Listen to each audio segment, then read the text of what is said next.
त्या म्हातारीला गाडीत बसवून निपाणीला सोडीव, कळलं काय? ही गाडी चालू होती बघ. असं म्हणतोस? बरं बाबा, तुझं बी ऐकून बघतो.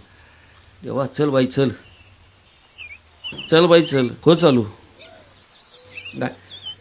चल बाई चल, हो चालू. एकदा त्या निपाणीला सोडतो म्हातारीला. चल झाली बाई.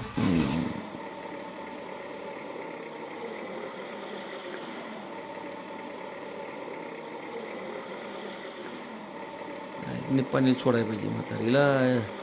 ये म्हातारे, उठ उठ उठ उठ. अगं चल, बस लवकर गाडीत. माणसं खोळंबल्यात आणि गाडी बंद पडली. आधी बस गाडीत. पांडुरंगा. सोडतो नेऊन निपाणी म्हणजे मी सुटलो. सगळी राखण केलीच बस माझी लवकर बाबा. म्हणतो ना. अगं तुझं बस. भलं करू दे रे देव बाबा. मला बसतीस का नाही घेऊन अजून? गाडी. बस नीट.